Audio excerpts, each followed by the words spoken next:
Beat of the month. Beat of the month. Beat of the month. Beat of the month. Beat of the month. Beat of the month. Beat of the month. Beat of the month. Welcome everyone to another episode of the Beat of the Month podcast. I am here tonight with Moose. Yo. Muff. Good evening. Darkside. I was here on time. And making his Beat of the Month debut, we have Smoo. What's good, everybody?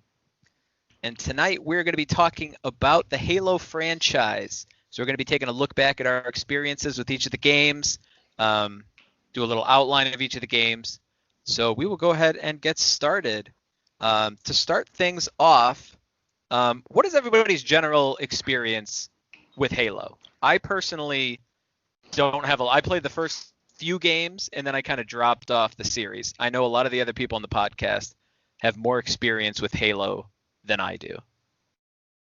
Yeah, I would say all of us have way more experience with Halo than you, Brian. Yeah, I've been playing Halo since the beginning. On the original Xbox, the 360, the One, and I'll be playing it on the series Ding Dang or whatever the hell it's called. Shout out to Mark. I generally, like all the campaigns. Some are better than others, but they're still fun, especially when you play with friends. Multiplayer, just been stellar. It's been gradually improving over the years. Again, some are better than others, but just an overall good series that I enjoy quite a bit. I am not as big of a fan. Campaigns can toss a salad for all I care, but the online play is where it's at for me. I love the multiplayer aspect of it. Like you said, first-person shooter episode. A lot of our grouped friendships came together because of Halo 2 alone, so I am all for the multiplayer online. My first experience, though, was with Spiral. I had never seen Halo before, and he showed me Halo 1. And he was killing me the second I'd walk around a corner. It didn't matter what. And little did I know he was screen watching me. He was screen watching you. Screen watching. But, yeah, Halo 2, that was the greatest. Lit up Darkside's foot. It was Jesus. And Moose, you just played through like pretty much the entire series this month, right? For the first-person shooter month? Yeah, and those weren't the first times I played those games. I played them as they came out too. So, pretty big Halo fan. Pretty much since Halo 1, but I didn't own Halo 1 when it first came out. I never owned an Xbox until Halo 2 came out, and just like everybody else, I had to get online. So You didn't own an Xbox? Not originally. I had a GameCube, I think, and that was it. And Smoo, you've played a lot of the Halo games, right? I have. I kind of have a love-hate relationship with the series. To be honest, I'm a lot like Muff. I don't really pay too much attention to the campaigns. I played the first 3. After that, I couldn't tell you anything. But the only reason why I made it through those campaigns is because I've always played with somebody. But outside of that, it was the multiplayer for me. And I didn't get on Halo until probably I moved into the dorm. And me and JJ410, we played a lot. And he used to destroy my life. Just like Spiral used to do, to Muff. I'd come around the corner and get headshot with a pistol, or I would get shotgunned in the chest. And I think the map was called Longest, where it was like 2 hallways. That my life was over every time I played the game. I really hated it, to be honest. Smoo actually trained me in Halo. After he got his legs, he trained me and made me what I am today in first-person shooters. So why don't we get started then looking at the first game specifically? So I did not play it right when it came out. I bought an Xbox, I think right around the time when Ninja Gaiden came out. So I forget when that would have been. But the original Halo was out for a while, but I knew it was super popular. I wasn't big into first-person shooters, but I picked it up. I thought it was very good. I guess I can't pinpoint exactly what made the first Halo kind of so revolutionary and why it made Xbox so popular. So I guess for you guys, at what point did you get into the Halo series? And then what about Halo do you think sets it apart that has made it such a popular franchise? Well, I would say, Halo basically did for the Xbox and first-person shooters what 007 GoldenEye did for the N64. It's like it was a revolutionary thing. It's the 64 or the N64. You would play GoldenEye and play split screen, and you would play multiplayer for hours and hours with friends, and get drunk and do whatever. And when the Xbox came out, Halo was a launch title, and it wasn't online. So, I mean, that split screen experience, you'd do it all over again, except for with Halo, Yeah, and for, I guess, Muff, do you want to go, or you want me to go ahead and go? Go ahead. Okay, for me, the first time I played Halo was actually at Lizard's house. Lizard's not on the podcast, but he's one of our mutual friends that played Xbox with us quite a bit. People might know him as Vivid Calf. Yeah, Vivid Calf as well. We played, I think, split screen, the campaign at his parents' house at the time, and I was terrible. Like I didn't know how to control the game really, and I was just kind of just playing it because he had it, and I just wanted to try it.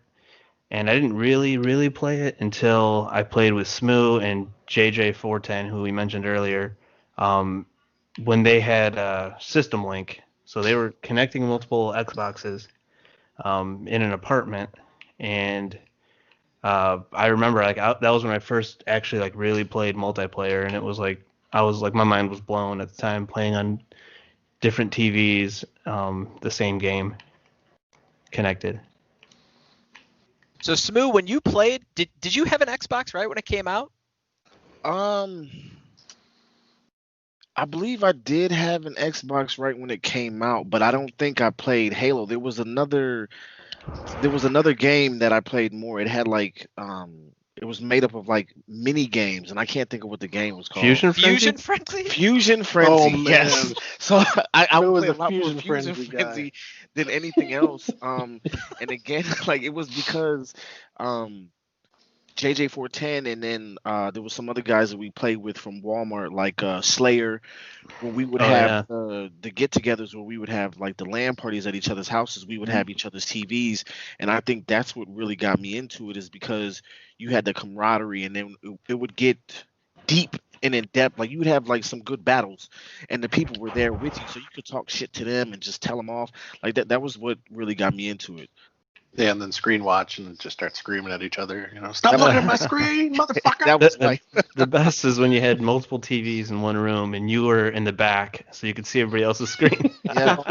At Holy Assassin's apartment, he would have the cable running from his room to the front room, and so that was the first time I saw a LAN party where y'all playing same game, different monitors, different rooms, hollering at each other, throwing knives, like real life. Bragging water, drunk, passed out in the tub. That was crazy. So what's the most you guys ever played system linked? Because I believe you could hook up 4 Xboxes for 16 people total. Yeah. The most I ever played was 2. So we used to have 2 Xboxes at my parents' house, and we'd have 2 TVs. We didn't even have 8 people. I think we had 5 or something like that. Did anybody play with more than 2 Xboxes hooked up at once? Yeah, I think there was a point in time where we did maybe 3. I think it was either 3 or 4. At somebody's house. But I mean, we were all in one living room, so everybody had their backs together. So yeah, Ass to ass per se. kind of close to that. Yeah, I think I've had 4 connected before where each person had their own screen, though. I don't think it was split screen. I mean, that's nice to do it too. So yeah, everybody's got their own screen. No screen watching. You get a lot of screen real estate. Yeah, and back then, I mean, they were old, heavy-ass TVs, so I mean, it wasn't an easy thing to get 4 TVs in one room. Yeah, and then hook it all up. CRTs. Yeah. Well, then you had to have that special cable too, right? You actually The had to have crossover the cable. there it is, the crossover cable. Yep. Yeah, it was different from the regular like Ethernet cable, and it was always a pain in the ass to remember because they look exactly the same. They fit exactly the same, but yeah, they have different functionality. So I remember that was a pain, like trying all the cables, like which one is the crossover cable that I need. Well, if you look at the ends, they usually don't line up, right? I thought they did. Don't they go in the same port? They go in the same port, but if you look at the cables themselves, like the actual wires inside the connector, you could tell it wasn't like a straight line. Who's got time to look at those details, man? Just grab and insert, right, Muff? No man. Put it in so it clicks. So yeah, should have prefaced it. So Halo 1, obviously the way we're talking, this was before games were online, or at least before, Halo was High-speed online. internet. Yeah, so it was completely, you were all local if you wanted to play. And this came out November 15th, 2001. So Smoo, you mentioned you played Fusion Frenzy. I'm looking at the list of launch games for the Xbox, and if the Xbox didn't have Halo, that would have been a rough launch. I mean, some of the other notable games like Dead or Alive 3, Project Gotham Racing 2, those are the other like big titles, which big is in quotes. They're not really that big. Otherwise, there's Transworld Surf, Azaric, Rise of Parathia. There was anybody really play nothing to play. No. Yeah, so It's like I played Dead or Alive and Halo, and that was it. yeah, Halo was definitely. I mean, I don't know if there's been a console launch, especially because the Xbox was the first one that relied so heavily on the success of one game. So it's pretty incredible that Halo caught on as much as it did, because yeah, Microsoft would have been in, I think, a little bit of trouble if it didn't. Does anybody want to take a stab at recapping the story of Halo 1? Does anybody remember that enough? I mean, real general. There's the Halo people, the Master Chief. The Halo people. Yeah, there's the Master Chief people, and then there's United the Covenant. Nations Space Force. Come on, man. Yeah, there you go. The Master Chief people, and the Covenant, and they're at war. There you go. That's the recap.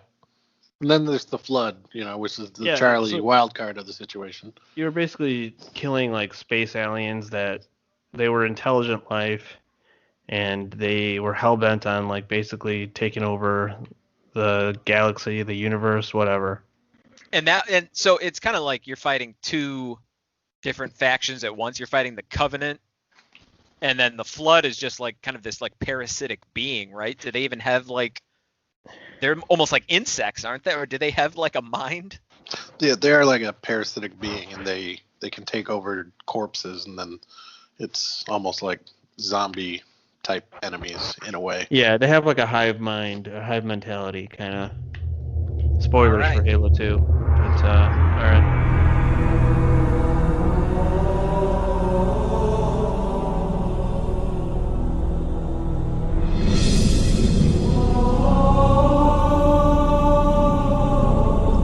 So we can get into Halo 2. 20-year-old spoilers. So Halo 2 came out 3 years later, November 9th, 2004.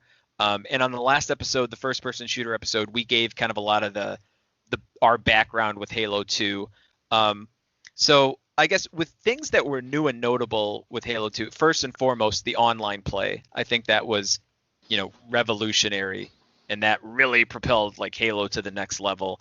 As far as just general gameplay mechanics, the ones that I could think of that were different, it introduced dual wielding, which I think, Moose, you've said that is now not even a part of the Halo series. Is that right?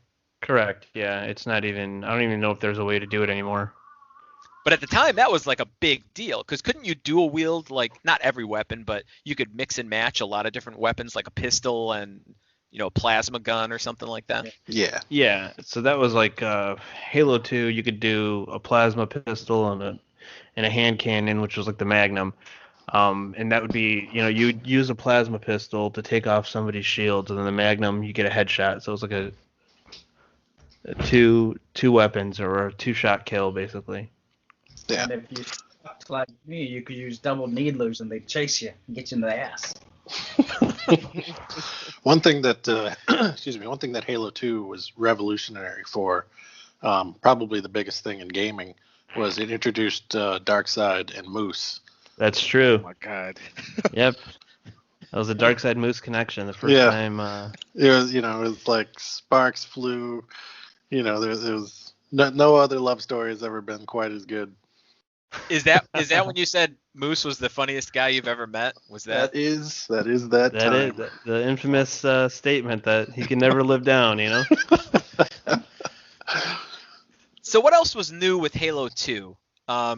If I remember correctly, the first Halo, you had your overshield, but then you also had a life bar, and you would pick up health packs and things like that. I think they got rid of that for Halo 2, right?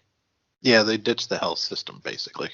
It's just you had a shield / life bar, and once you got hit enough, and if it hadn't recovered, then you died. I found that annoying. I was very much so. It's kind of like why I like the Call of Duties. You get shot twice and you're just about dead. But in Halo, you get shot 5, 6 times and they still running around. And it's like, well, that's some bullshit. I don't last that long. So if I get 3, 4 bullets in you, you better drop, or else I know I'm about to go. 3, 4 Didn't they bullets. You need to use a introduce rifle, the, man. Didn't the sword and what was the battle rifle get introduced in 2 as well? The sword definitely did. The battle Yeah. rifle. Did the battle rifle? Pretty sure I it was see. there. Was BXR in Halo 2? I believe I so. don't remember. So BXR was you literally pressed B, X, and R as you ran up to somebody, and you would punch, and then the X would be like a reload cancel, and then you'd hit R, and it would shoot your Headshot. weapon and headshot. It'd basically be like an instant kill, as far as the time to kill. Like it was very fast. And I think that was one of the frustrating things for me, because like what Muff explained, it seemed like it takes a lot more like damage for somebody to go down in Halo, but then when I'm getting killed, sometimes it would be like instantaneous, and I'd be like, Yeah. what the hell is going on? Yeah. You got to be quick, baby. Well, see, that Yeah. that would be the pistol and what was the Plasma rifle or the plasma pistol? yeah, That's you what can the- charge it up, and then as soon as you Yeah. release it, you shoot them with the other one. Yeah. Yeah, that dang old plasma pistol. Plasma Well, that was a game pistol, too where you really magnum had to combo. focus on the headshots, and I don't know why you'd run around with an assault rifle, because the assault rifle was pointless. Yeah, in comparison, yeah, precision weapons are when they started really taking off. I did Now- love the big team battles in that. I would play big team battle forever. I liked having more people than just like a 3-on-3, 4-on-4 range. I mean, it was like 8-on-8, I believe. But I loved that because it seemed like it was much more, even if you sucked at just straight up deathmatch, with more people, you could sneak around, be more creative, and have more success.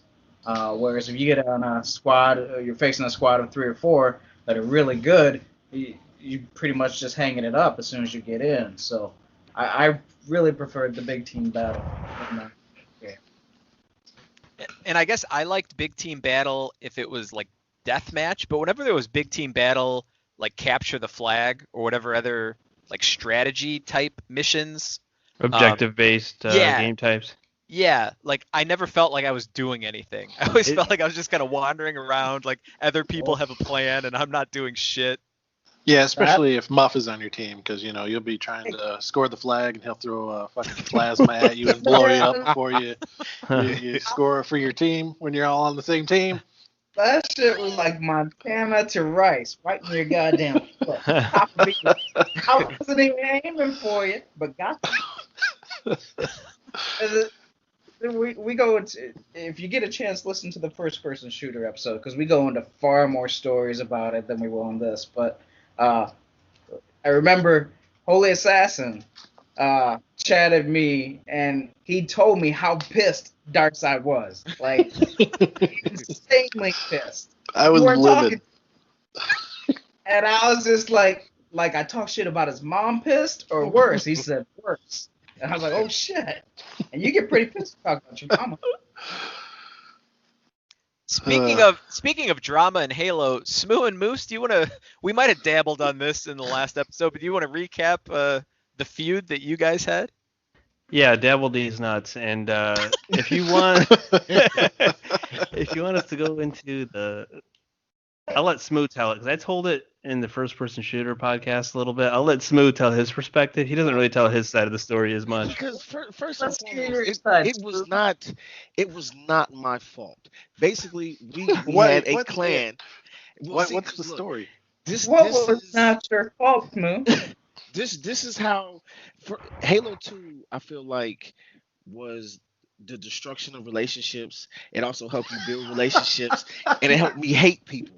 So The destruction of there's a lot of people, especially who were part of, or are a part of this podcast, who I met through Halo 2, whether it be Holy Assassin, um, Spiral, guys like that, Dark Side as well. Um, and we came together, and it was a clan that we created. At some point in time, Pablo was a part of that clan as well. There was two top tier people.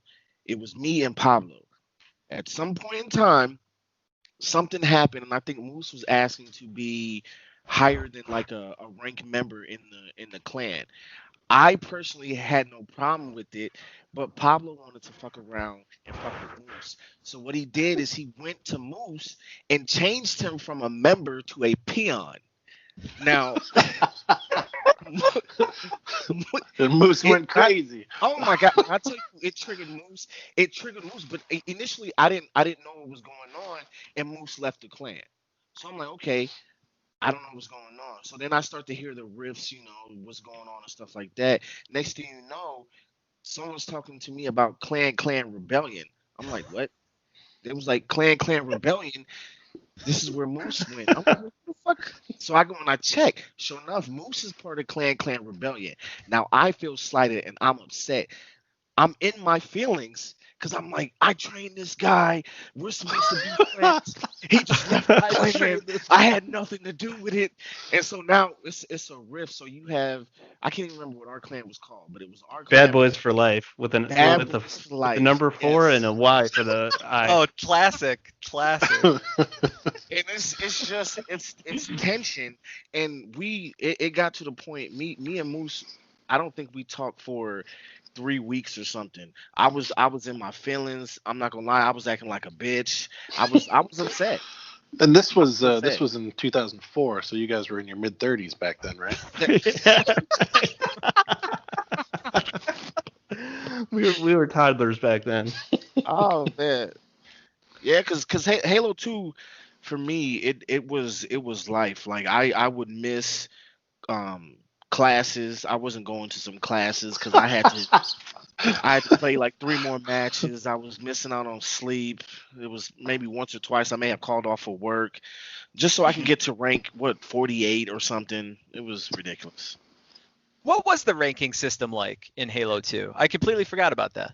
So you can get up to you 50, can go up to I 50, think, yeah. Yep. and you just got a halo for your icon. Everybody else, I think, had a number. Actually, the top 5 might have had different symbols. Yeah, because I I remember think, when you saw a 50, you shit your pants. yep. And were there ranked matches versus like non-ranked matches then?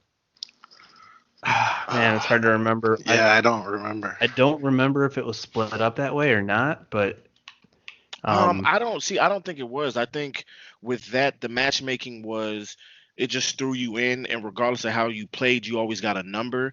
If you didn't want to go that route, you would have to do like the custom matches. oh, okay. And then I know there was vehicles in Halo 1, but were there new vehicles in Halo 2? Because I feel like vehicles are also like a huge part of the Halo series. So the new vehicle, I think, in Halo 2 were the Covenant vehicles, I believe. I don't know if you could you ride the Covenant vehicles in Halo 1? I don't remember. I think you could do the Ghost. I don't know about the Wraith. But I remember, so hijacking vehicles was huge in Halo 2. That was new. Yeah. That wasn't in Halo 1. Where you just hold X or whatever and you kick the person out of their vehicle and you could take it over and kill them with the vehicle, like pretty much in the same play. Yeah, people would go back and forth, just like kicking each other out over and over again, just back and forth in the multiplayer. Yeah. I love the Warhog. Holy Assassin and I would spend hours just driving around on maps, just fucking around, driving the Warhog, seeing how far we could drive it up a wall, over a cliff, and just fly in that thing, and didn't care about winning or nothing. It was fun you just screw around, have a good time. And I liked that it wasn't always have to be competitive. Just go have some fun and it didn't matter. But I love driving around in the Warhog. That was a lot of fun. A real team player, right, Muff? Hey, Like, don't worry about winning or losing. Let's just drive up a fucking wall. Do you guys remember sword sniping in Yes. Halo 2? Yeah. Oh my God. I never got it to work. Like, it was fun to mess around with. Yeah, you got to go across the map, but it was rarely useful. Oh yeah, I remember messing around with it a lot. So Yeah. what did you have to do? You like highlighted somebody with another weapon and then switched to the sword real quick, and then you would like fly across the map towards them? Basically, yeah. I think it worked. It worked. It was the easiest for some reason with a rocket launcher, even though you wouldn't think to aim across the map with it. I'm not sure if it worked the same with a sniper rifle. I think it would, but I mean, I don't remember. They probably patched it back then too and took it out or something. At least they would have if it would have been something that's in a current game. Well, maybe they didn't, because They might not have. in order to get extra maps for Halo 2, didn't you have to You had to pay for it. extra disc, right? There was no DLC back then. You had to go with the map pack. Yeah, I know there was an extra disc. Was that the only way to get those extra maps? Was that extra disc? Yeah, I'm not sure. I don't know if they had an online store back then. One other thing with Halo 2, I remember that I'm assuming got fixed in some of the other ones is the glitches that people would do. I think it was called like the standby glitch, where people would push a button on their modem, and then you would like be standing still while they're running around killing everybody. Yeah. Yep. And you wonder why I drove around on a Warhog not giving a damn. Literally every time anyone would lose or be losing, they'd say, "Oh, they're glitching, they're cheating, they're doing that thing." I remember there were modders that would, I mean, literally you'd go in there, you'd basically be falling from the sky on respawn nonstop, and they'd just be killing you before you hit the ground. Yeah. I remember that. That sucked. And then the match would be over, and it'd be like you lost like 50-2 or something like that. Yeah. And if Yeah, you if killed you a were modder, lucky enough to get two. you felt pretty good. Well, and they had those tricks too, where you could just, I can't think of what the map was called, but you'd stand in a corner for a certain amount of seconds. You come out, jump backwards, and then it would rocket you or propel you on top of the map. Yeah. So you could run around the map that way, and you could be killing people. And it was just a glitch that was built into the game that I don't think they ever patched either. Yeah, I think that was Lockdown, if I remember correctly. Yeah. Yep. I think that was the map. Yeah, I remember people doing that. Yeah, that was annoying as hell. All right. Does anybody want to try and recap the? Oh, so we should mention. So the campaign. This was a big surprise where you played as the Arbiter. Yep. I believe he was part of the Covenant, right? Correct. Yeah. Or he was like an outcast or something. So that was, I believe, completely kept under the radar until the game had actually come out. Which I don't know if it had the same impact to like, a Raiden and Metal Gear Solid 2 situation, but it was still a pretty big deal that they would have you playing for half the game as somebody other than Master Chief. I think most people liked that though. Like it wasn't a culture shock or anything, from what I remember. Yeah, I remember I didn't really care. I mean, I guess I didn't have like the same fondness for Master Chief that I did for Solid Snake, but I thought the Arbiter was pretty cool. Yeah, the Arbiter was cool. I was a little confused while playing. Like, why am I playing as this guy, for half the game? But I mean, after a couple hours, I was into it. And then like a couple hours later, the game was over and it had a bullshit cliffhanger ending. And so yeah, there was that. I thought that was the best cliffhanger since Empire Strikes Back. Empire Strikes Back wasn't a cliffhanger. It ended. I'm not a Star Wars freak, I don't know. No, but I that cliffhanger, man, drove me nuts just because they delayed the game a year and then still ended it on a cliffhanger. So does anyone want to try and recap the plot of Halo 2? It's pretty much the same thing, I mean, honestly, the Halo campaigns, they're all kind of the same. Like at least the first trilogy. Like when I played it, I mean, I think the very first time I played Halo, I think I just tried my hardest to skip through the cutscenes, which I don't think you could at the time. But I was not really paying attention to the story. I don't know. Because the story was actually pretty, like, I don't know if complex, but it was convoluted. Like it had that grave mind guy. I mean, Yeah, they that put some was- effort into it. That was the biggest like WTF moment for me in the Halo series was when Gravemind, just existed, let alone was pulling strings, for the Flood. Was he like the brain of the Flood, pretty much? Like he controlled Basically. the Flood.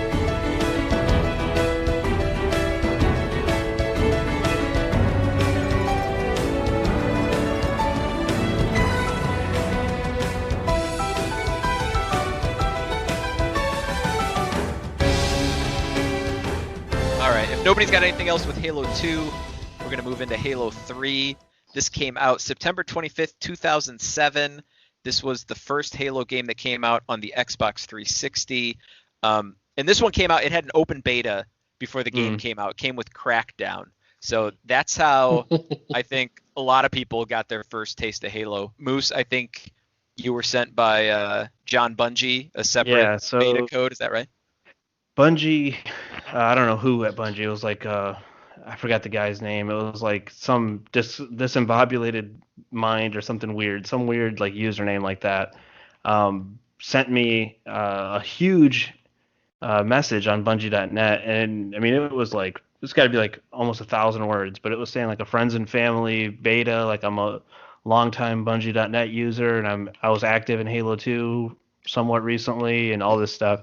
So they gave me a code a few weeks early, and I didn't even own a 360 at the time. So we got on my brother's, and I don't know how many people got invited over. It was like 10 people. We all huddled over, in our bedroom around a TV to play Halo 3 beta a couple weeks early. So that was pretty awesome. So what was everybody's initial thoughts with Halo 3 being on the 360? Was that a big improvement over Halo 2? Graphic wise, definitely. Yeah. I mean, the original Xbox Halo 2 looked great, but I mean 360 Halo 3 looked even better. Playing the campaign, I'm trying to remember. I think it was Moose, Lot Lizard, Pablo, and I. I think it was Smoo, not Lot Lizard. Was it Smoo? Yeah, because No. I remember it was like super late at night because it was on launch night. Yeah, but I mean, we did 4-player co-op the whole campaign. It was Legendary day one, right? Yeah, legendary. We beat it. Hard as hell, In but one it was a lot of sitting. fun. Yeah, that was crazy. Enjoyed it quite a bit. I remember I didn't get into the Halo 3 multiplayer as much. I think I don't know if there were other games that I was into at the time. Maybe it was SOCOM 2 or some bullshit like that. But I still played it a lot. It was a lot of fun. I don't feel like the Halo 3 multiplayer was as good as I would say Halo 2, and there was like some weapons introduced that I weren't like a huge fan of, and then there's some that made no sense to me, but I love, like the goddamn gravity hammer. Yeah, that Running was around smacking people out of the building with that goddamn thing was amazing.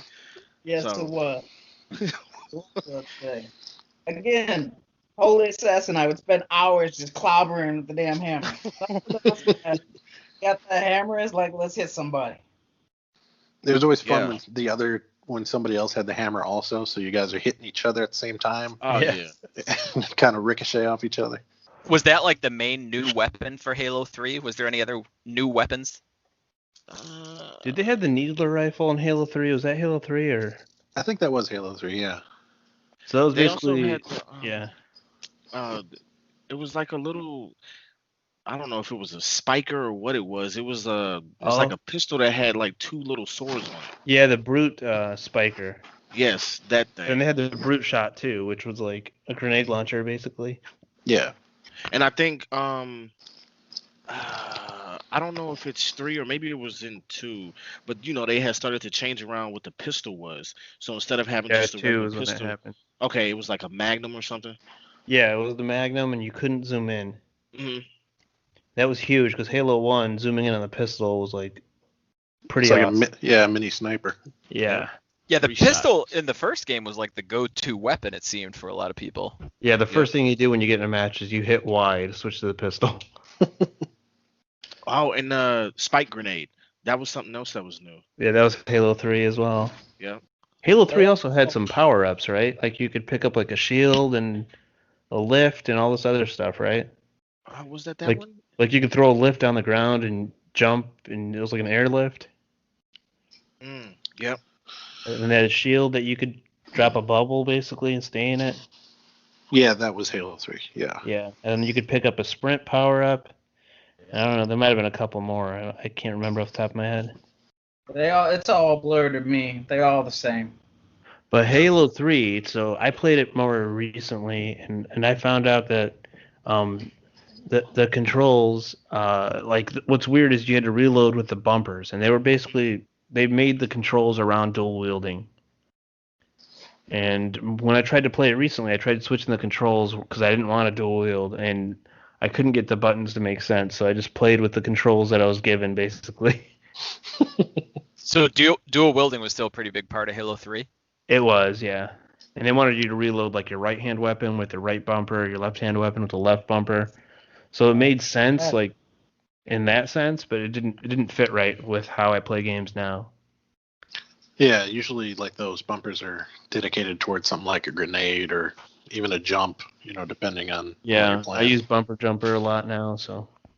All right. Anything else notable about Halo 3? Darkside, you want to give a stab at? This was the end of the trilogy, or if you consider it a trilogy, which I think they did. So did this Yeah, kind I of do. wrap up the story in the campaign then?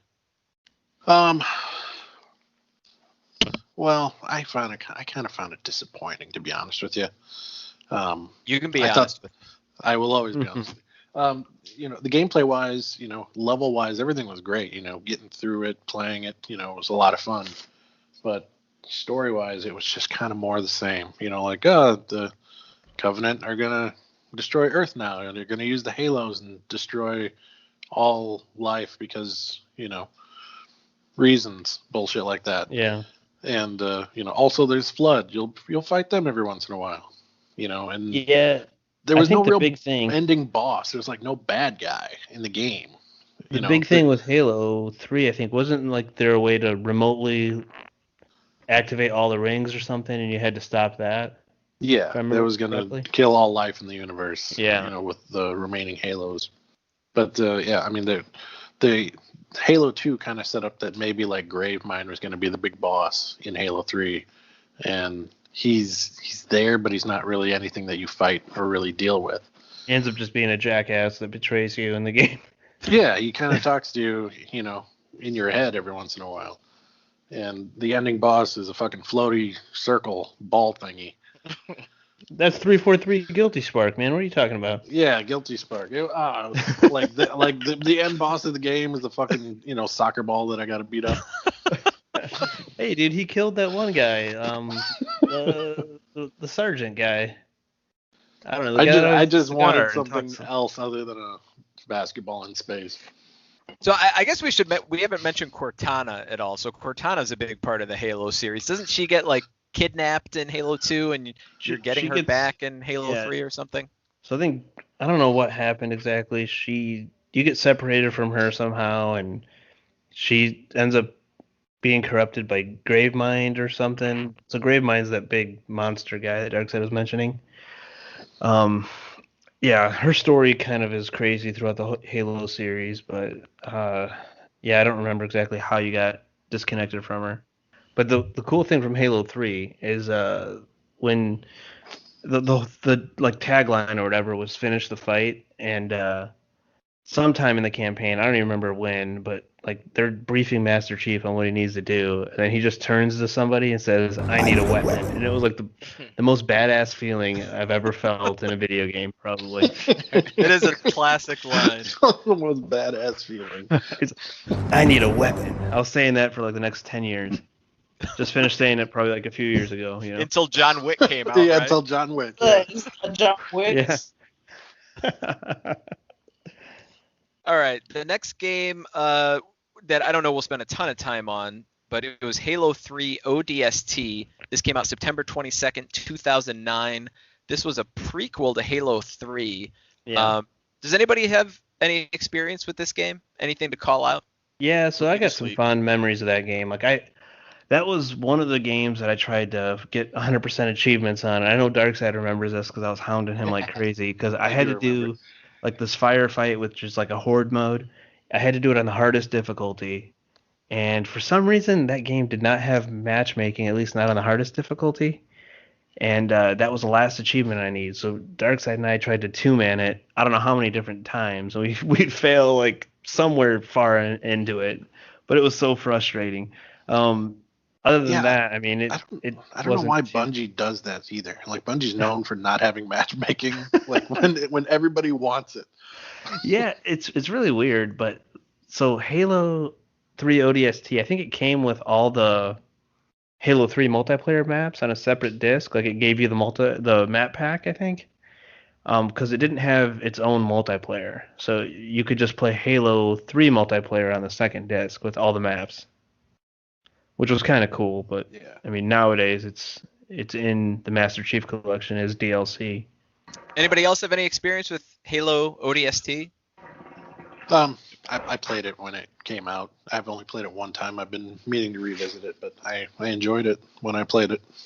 Yeah, you don't play as Master Chief. You play as ODSTs, which is Orbital Drop Shock Troopers, I think. Drop Shock Troopers, which Yeah. is basically like wannabe Spartans, but you're not quite, a Master Chief level Spartan. So you still had like a health pack and stuff.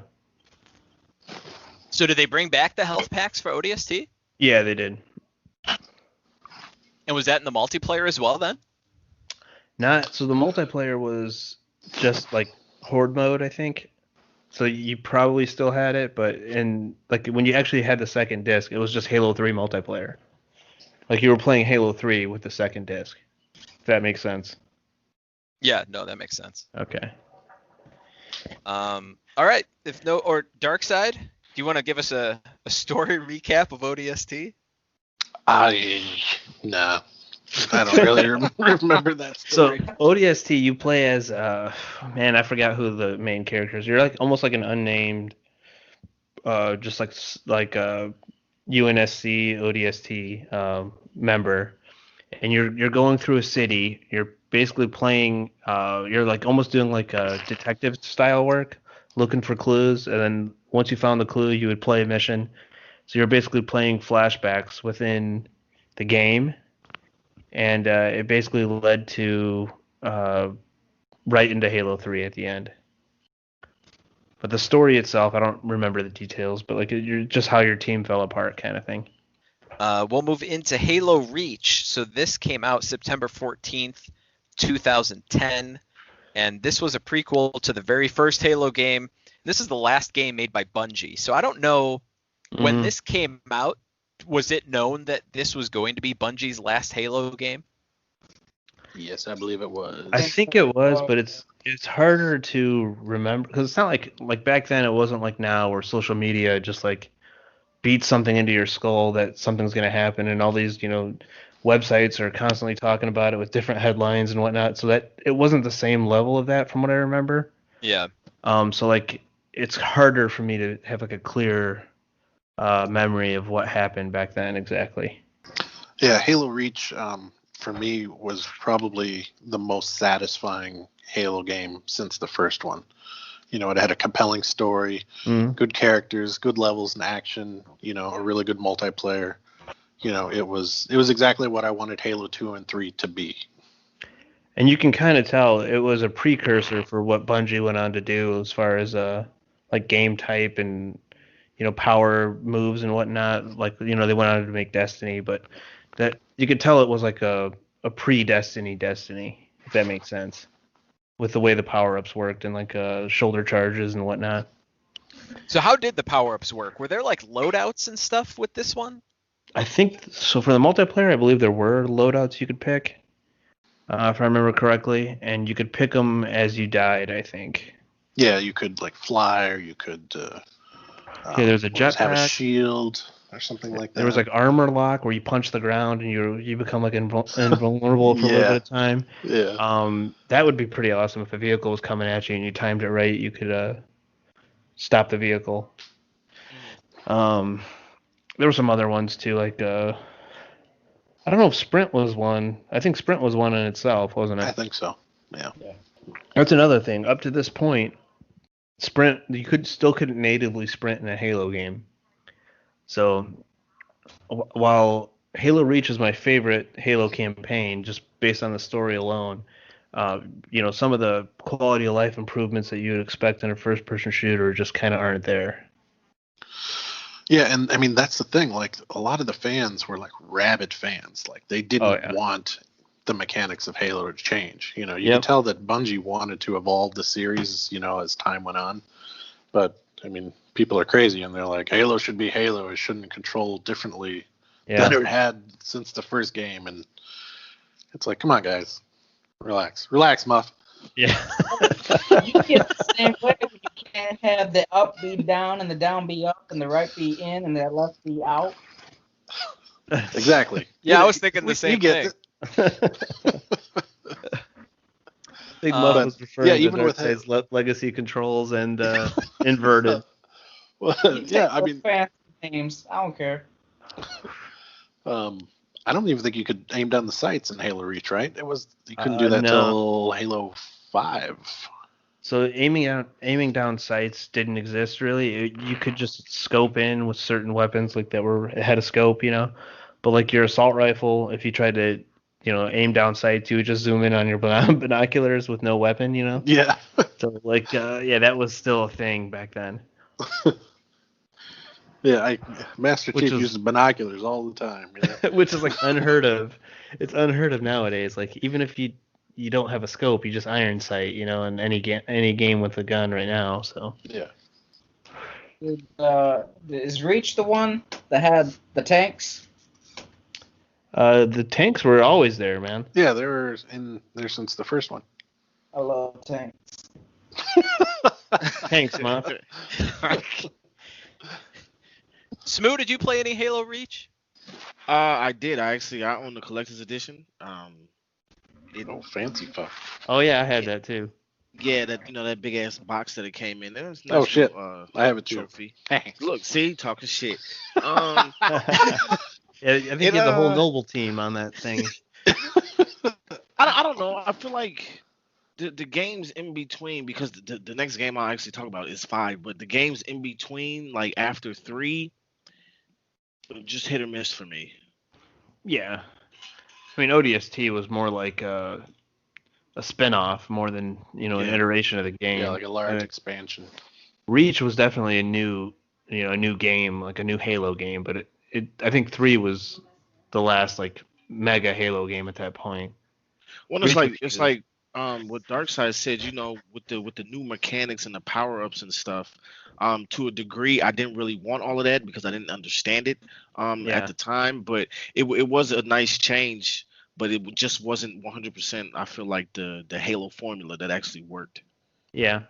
So Smoo was one of those guys trying to drag Bungie down, is that? Yeah, he's a purist. That's not 100%. Smoo was a purist. Yeah. And Halo Reach, added a lot more variables with that.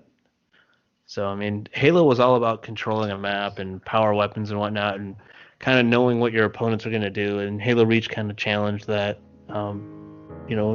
according to the purists, I guess.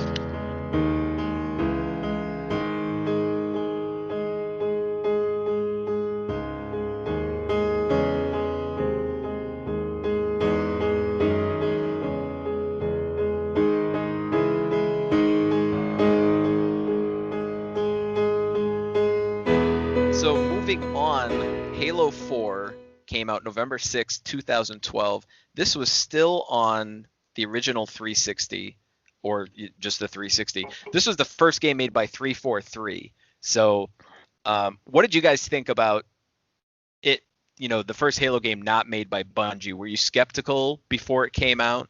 Did it live up to the expectations of Halo after you played it?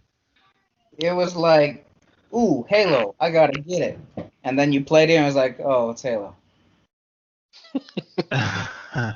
So they kind of, like, to Muff's point, they kind of stayed more true to the Halo form.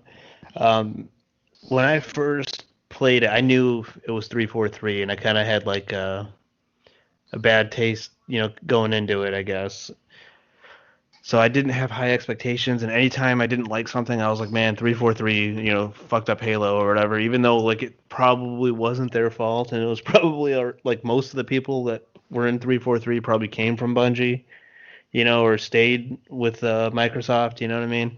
So I don't know. I had a negative, connotation or with Halo 4 and 343 at the time, but I probably was harder on them than I should have been. Yeah, with 343, at the time nobody knew who they were. They're Yeah. just like they're making the new Halo, and everyone's like, who are they? And they're like, I don't know, they're making Halo. And, Yeah. So I was definitely skeptical at the beginning, and then the game came out and it started getting good reviews, and I saw it and it was like straight up gorgeous. Like it looked leaps and bounds better than Halo 3, and still looked better than Halo Reach. And this was still in the 360. We all played it recently on the Master Chief Collection, and Spiral was kept commenting. He was very surprised how good it looked. He thought it was an Xbox One game. He had no idea. It did hold up graphically for sure. Yeah, it was pretty. Story still sucked, but it was pretty. Story was very good. So the It was Dark not Side loved good. the story. I'll let You're him thinking comment about on it five. more. But for me, Oh. like Halo 4 took a really dark, like overall dark story turn, in my opinion. Which I'm not saying is a bad thing, but it was definitely didn't feel like the rest of the Halo stories. And I think that's probably why Darkseid liked it so much, because his name's Darkseid, so he needs a dark story, But yeah, it was good. I was surprised after I played it, and I was kind of still skeptical while I was playing it, but it was good. Yeah, I had low expectations. Like we just came off of Reach, which I loved, and so then there's a new studio making this game. For I don't remember. It took a while for the game to come out, and then it comes out, and I played some of the multiplayer, and it was okay. It was like more Halo. But I was really big into Call of Duty at the time, so I was more geared towards Call of Duty than I was to Halo. And then I started the campaign, and I really liked the campaign, and so then I got back into the multiplayer a little bit, but nobody was really playing it at that point. Yeah, Halo 4 introduced a bunch of new weapons too, right? Because of the enemies, the Prometheans or whatever they were called. The Prometheans, yep. Yeah, they had all their alien weapons, so you got a bunch of new weapons. They were pretty much the same archetypes as like everything else we used, just like kind of different, graphical look and stuff. And it was cool to have like a nice, fresh take on weapons. But I don't know. I think the 343 stigma at the time, just kind of, that and Call of Duty was, really picking up with the online multiplayer. So like it kind of got overshadowed a little bit in that aspect. Smooth, what'd you think of Halo 4? 4 was, I don't know. Me and my cousin, we tried to gravitate towards playing it a little bit more, but it just wasn't hitting like the other Halos, and I think it had a lot to do with Call of Duty too. Yeah. Because we like people to die, and like Muff said, a shot or two in Call of Duty, bitches was dying. Halo just, I don't know. I think at that point it was kind of falling off. Plus, I think I felt a certain kind of way too, since it was not Bungie. Yeah. So I probably held a grudge against them. But I didn't really play 4 too much. You ain't miss nothing. Out of all, I always those, told myself 4 I would play probably it, but it one didn't happen. Yeah. Makes sense. All right, so then moving on to Halo 5, Halo 5 Guardians. So this came out October 27th, 2015. So other than the Master Chief Collection, this was the only game that came out on the Xbox One. I think the next one to come out, Halo Infinite, is also going to be on Xbox One. Is that right? It's going to be cross-platform. Yeah, Got the it. One and Series X and S also. Got Game it. Pass. So they've really kind of slowed down the Halo series. There was 4 releases on 360, and then on Xbox One, you've only got Halo 5 Guardians. So I guess before we get into Halo 5 too much, so the Master Chief Collection, that is kind of a recap of the entire series, especially with the DLC for Reach and ODST they've got added on there. Do you think that 343 just put so much time into the Master Chief Collection? Well, Especially because I know it was buggy when it first came out, right? So yeah, they botched it when it first came out, and then they spent a lot of time fixing it and making a PC version. So I think that was a big part of it, and also the reason why there wasn't another Halo game, in my opinion, Halo 5 had loot boxes. And it wasn't really a live game, but they kind of, it was like a live game light and kind of. So they were making money on the game without putting out a new game. So I think that might have slowed them down on pumping out a new game. So I think we can get into Halo 5 so it had loot boxes like microtransactions? Yes. Yeah. Damn, what was the setup of that like? And it's crazy. So not a lot of loot box games will show you like a flat out dollar amount. I think you can buy like a $90 loot box package or something and it shows the price, which is freaking insane.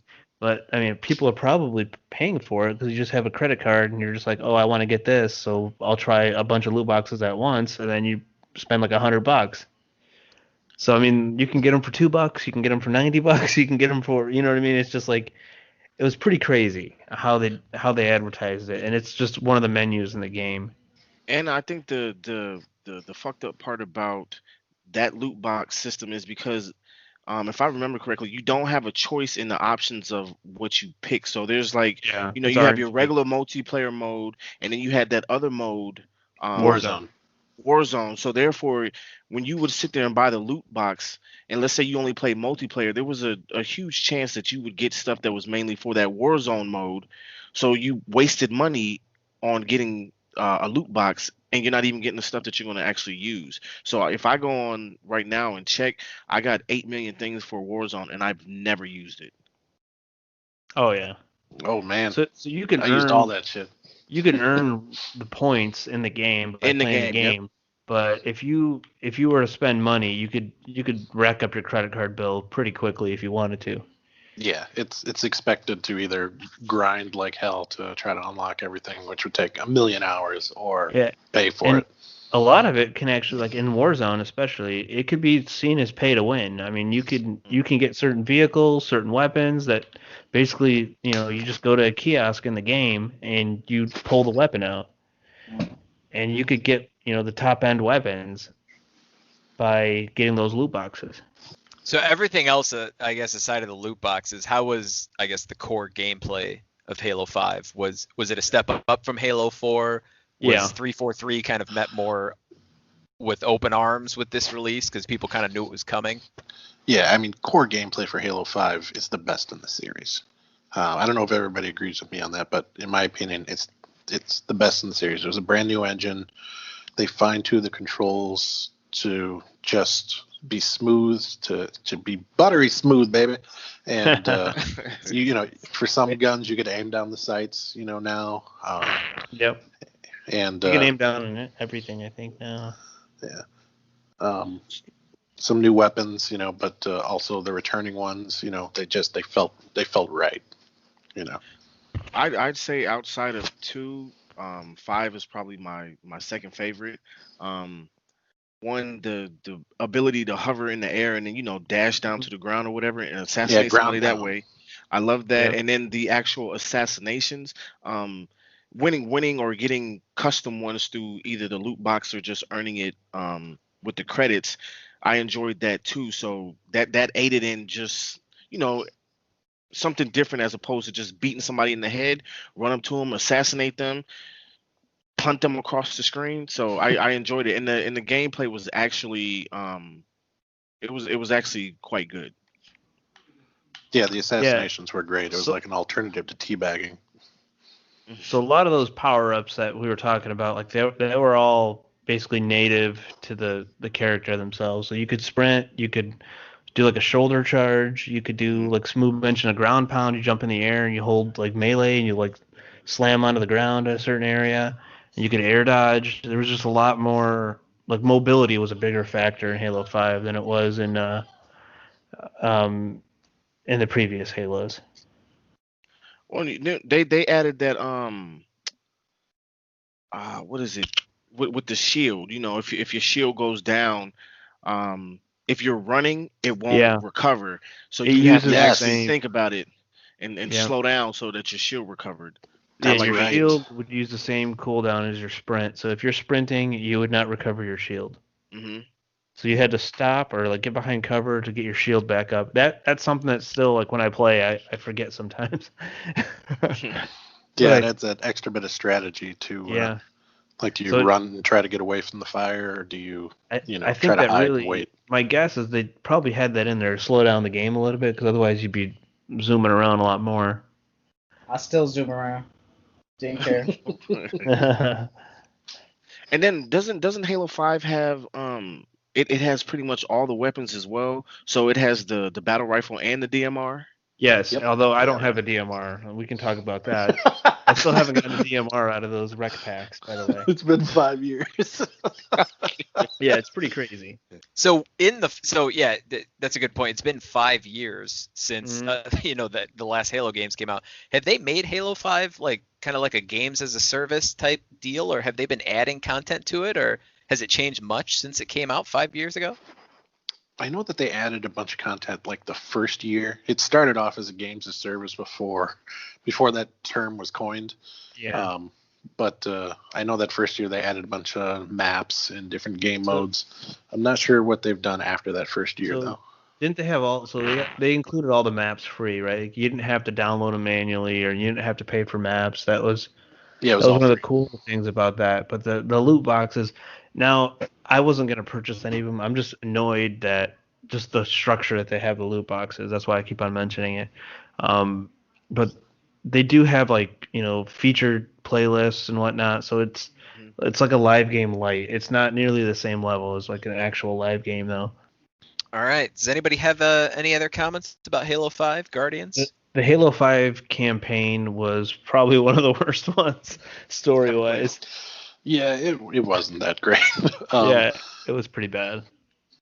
Now it wasn't terrible. It just like it was very colorful and very like large scale and stuff. It just I don't know, playing as like the other guy, the guy from Luke Cage. Locke.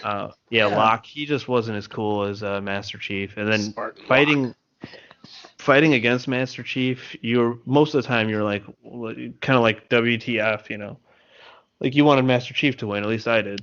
Cortana was evil. She tried to kill everybody. Yeah, and Cortana took another dark turn, because that's what 343 does, All right. In Halo Infinite, she might like eat babies or something just to really double down on being a freak. Did you say she eat babies? She will eat babies. Yeah, Halo Infinite, which comes out next year at some point. It was supposed to be like the to finish off this new trilogy of games, but since Halo 5, the campaign wasn't well received, they kind of changed things up. So I'd be curious to see how Infinite turns out story-wise.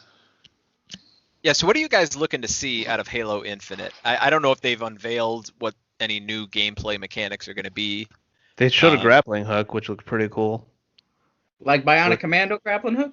Yeah, it's like a Scorpion type deal. I'm sold. It looks cool. You can scream, "Get over here!" People freaked out of the graphics in the demo. But out fishing, and so. No, you're talking about that's a fishing hook, Muff. When you're fishing. No, I'm talking. We was fishing, and there was a boat that had been sank, and we could see it. So we went and got the grappling hook and hooked it up on the boat down there under it, and tied the rope to the back of the truck, and we used the grappling hook in the truck and pulled out and got the boat. This was on the Kishwaukee River? No, man. I don't even know why I share stories with you, Darkside, you asshole. Thank you very much. I love you too. And back to Halo 5's. How'd that bitch lose her arm? How do you not tell somebody how she lost her arm between 4 and 5? She got no arm, no story behind it.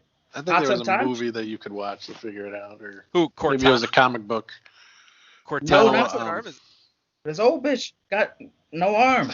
At the time machine. She was like one of the scientists. I can't remember her name right now because he said Halsey. But Halsey, yeah, or Halsey, yeah. Yeah, Halsey. Old bitch Halsey. Yeah, what was the movie? It was like an anime or something, right? Was it Forward Unto Dawn? Was that it? Yeah, that sounds right. There's a legit movie that they made that showed her how she lose her arm. Yeah, I I think think- it's like an animated movie, if I remember Yeah, correctly. I think it was like a web series that they turned into a movie or something like that. Yeah, I and don't I really know. think I don't remember how you got it, but I think it might have been free at one point too. How'd she lose it? Not playing Halo 4 enough. I honestly don't know.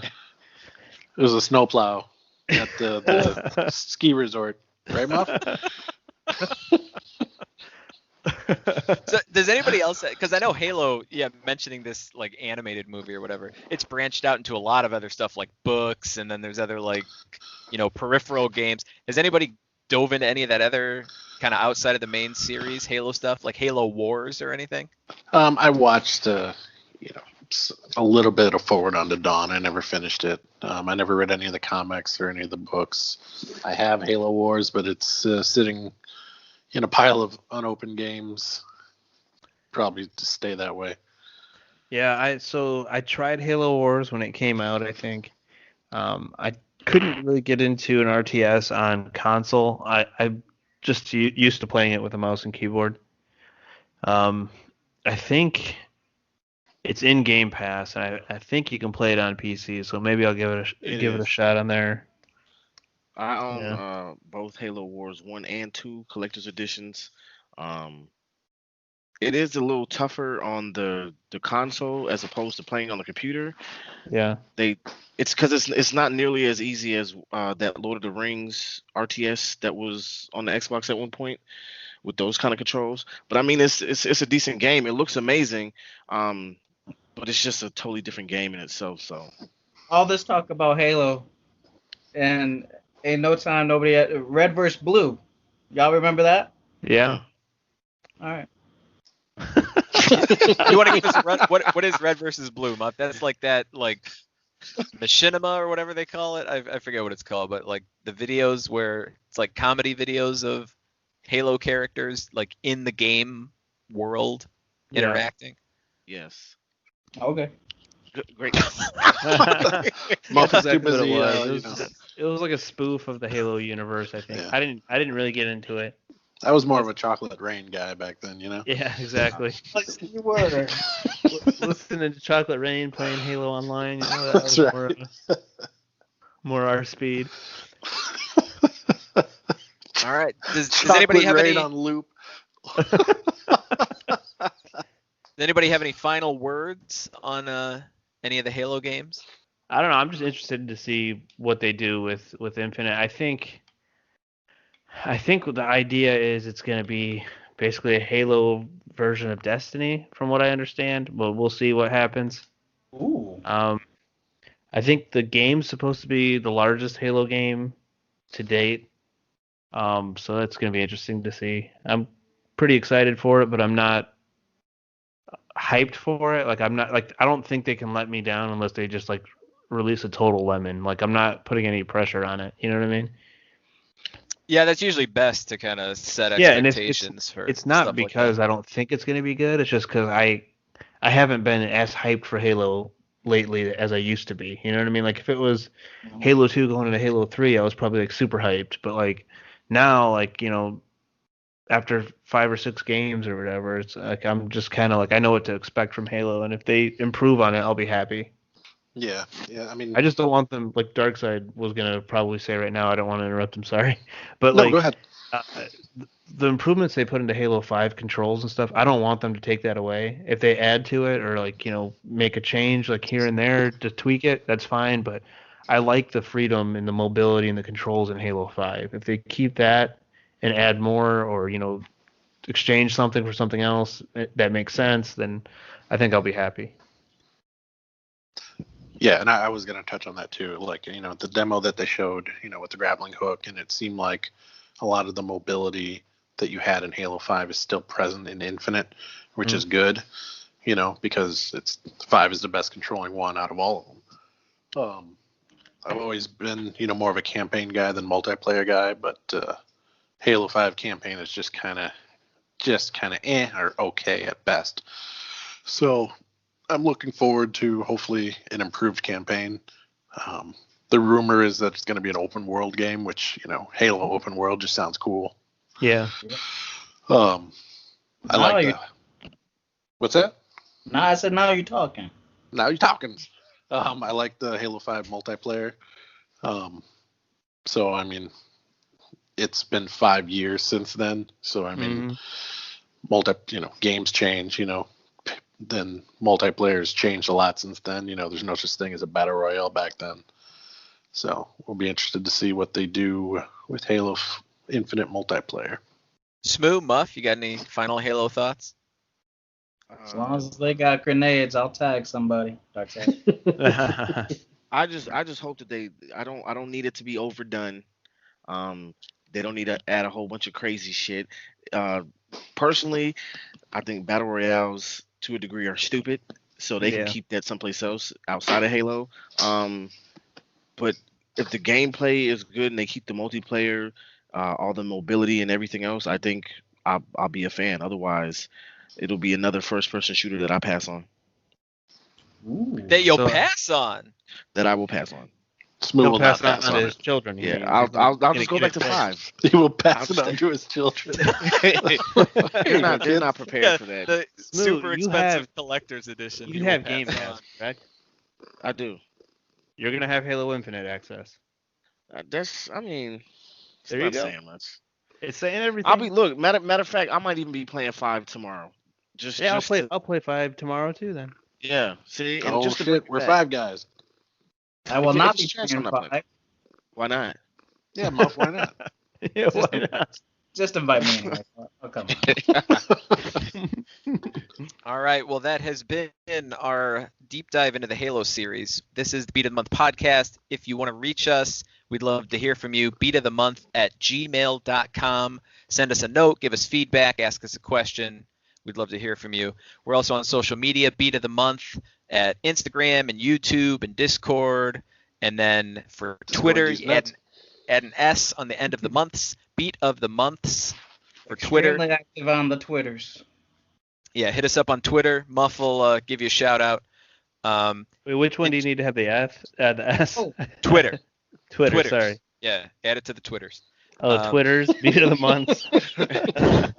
So in 2 weeks, we will be back with an episode looking at our favorite indie games and the indie games that we played in the month of September. Until then, this has been the Beat of the Month podcast. Spoiler alert for the indie games.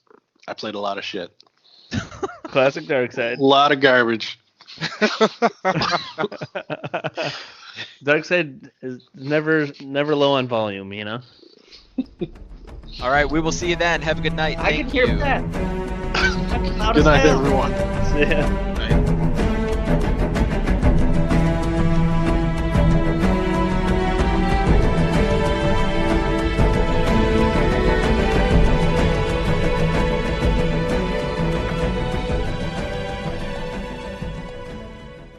I need a weapon. And this is kind of a random question, but because in Halo Reach you had a jetpack, is that right? Like It you was could a- yeah. jetpack. It was a power up you could use. It was like a did you jump have boost or something. fall damage in Halo Reach? Because didn't you have fall damage in the very first game, and then they got rid of that at some point? I think when you fell, I thought it affected your shield first. So that would be damage, yeah. Thank you. But didn't they get rid of that completely, like out of some of the Halo games, to where like you could fall pretty much forever and you wouldn't take any damage to your shield or anything like that? Well, if you fell to a certain point, you would just straight up die, and start over. But I guess if you fell from a certain area where there was a bottom close enough, then I don't remember if it gave you damage or not. I mean, I'm almost positive in the first game, if you fell, like, wasn't there a multiplayer map where there was like a big, was it Beaver Creek or something? There's like a big archway, and if you Beaver climbed on Creek. top of that and fell, then you would like take a bunch of damage. But then when they brought it back in one of the other games, like you wouldn't take damage, something like that. I think you're thinking about Super Mario Odyssey or something like that. All right. Anyway, I'll edit all that out. I need a weapon. Hi, everyone. Just wanted to add in there that our last episode was first-person shooters. So if you want to hear more discussion about Halo 2, we go into a little more detail. You hear from some of the other Beat of the Month crew. Please check out that episode.